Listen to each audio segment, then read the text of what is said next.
Powers అనేది మా అబ్బాయి నాకు రాసి ఇచ్చేసాడు ఎప్పుడు, అది నా ఆస్తి, దాన్ని మళ్ళీ వెనక్కి తీసుకోవడానికి కుదరదు, నేను నా కూతురికి ఇచ్చుకున్నానా ఎవరికి ఇచ్చుకున్నాను అన్నటువంటిది పాయింట్ కాదు, అది నా ఆస్తి, నా కొడుక్కి నా కోడలకి సంబంధం లేదు అంటూ విజయమ్మ మధ్యవర్తిత్వ కోర్టులో అఫిడవిట్ వేశారు. అదే సందర్భంలో అనవసరంగా నా కూతుర్ని లాగుతున్నారు అన్నటువంటి పాయింట్ కూడా రైట్ చేశారు. ఇదే సందర్భంలో సరస్వతి పవర్ అండ్ ఇండస్ట్రీస్ చెందిన వాటాల బదలాయింపు మీద స్టే ఇవ్వాలన్నటువంటి జగన్ భారతీయుల అభ్యర్థాన్ని జాతీయ కంపెనీ లా ట్రిబ్యునల్ ఎన్సీఎల్టీ తోసిపుచ్చింది. దీంట్లో విజయమ్మ షర్మిల క్లాసిక్ రియాలిటీలకు నోటీసులు జారీ చేసింది. కౌంటర్లు దాఖలు చేయని వాటి మీద విచారించి నిర్ణయం వెలువరిస్తామని చెప్పింది.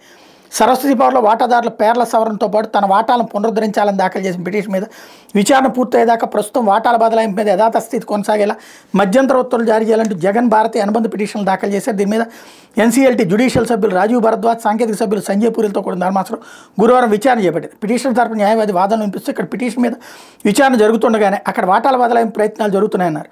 పిటిషన్ మీద విచారణ పూర్తయ్యేదాకా వాటాల బదిలీ మీద ప్రతివాదులు ఏం చేస్తున్నారు ట్రిబ్యునల్కి చెప్పాలన్నారు. ప్రధాన పిటిషన్ మీద మార్చి 6న విచారణ ఉందని, ఈలోగా వాటాల బదిలీ ప్రక్రియ జరగకుండా చూడాలని తమ అభ్యర్థన అని చెప్పారు. వాదనలు నాకు ప్రతివాదులకు నోటీసులు జారీ చేస్తాం, దీని మీద విచారణ మార్చి 6న చేపడతామని ధర్మాసనం చెప్పింది. విజయమ్మ షర్మిల తరపు న్యాయవాది మహర్షి విశ్వరాజ్ నోటీసులు తీసుకున్నారు.